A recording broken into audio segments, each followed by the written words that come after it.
August 18. புனித ஹெலீனா.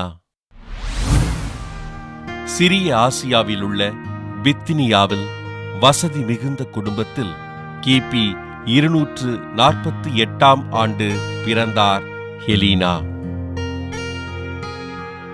ரோமை சக்கரவர்த்தி முதலாம் கான்ஸ்டன்சியஸ் குளோரஸ் அவர்களை திருமணம் செய்து கொண்ட ஹெலீனா கான்ஸ்டன்டைன் என்ற மகனை பெற்றெடுத்தார். அரசியல் காரணமாக தன் கணவரால் கைவிடப்பட்ட ஹெலீனா தன் மகனை அன்போடு வளர்த்து வந்தார். கிபி 312ஆம் ஆண்டு இவரது மகன் கான்ஸ்டன்டைன் பேரரசனாக ஆட்சியில் அமர கிறிஸ்தவத்தில் தன்னை இணைத்துக் கொண்ட ஹெலீனா கத்தோலிக்க கிறிஸ்தவ விசுவாசத்தில் சிறந்து விளங்கினார்.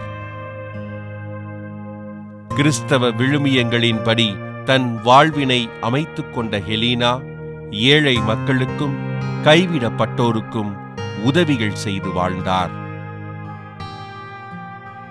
புனித பூமிக்கு திருப்பயணம் மேற்கொண்ட ஹெலீனா பெத்லஹேமில் ஆண்டவர் இயேசு பிறந்த இடத்திற்கு அருகிலும் எருசலேமிற்கு அருகிலுள்ள விண்ணேற்பு மலையிலும் ஆலயங்களை கட்டி எழுப்பினார்.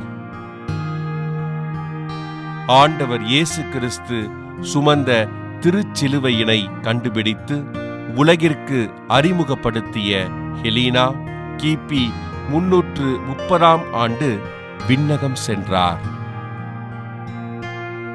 பேரரசரின் தாயாக இருந்தபோதிலும் அனைத்து மக்களிடம் அன்போடு உறவாடி ஆண்டவரை அறிவித்த ஹெலீனாவினை திரு அவை புனிதராக உயர்த்தியது. புனித ஹெலீனா அவர்களின் திருவிழாவினை கொண்டாடுகின்ற நாம் கணவரினால் கைவிடப்பட்டு வாழுகின்ற பெண்களுக்காக ஆண்டவர் இயேசுவிடம் ஜெபிப்போம்.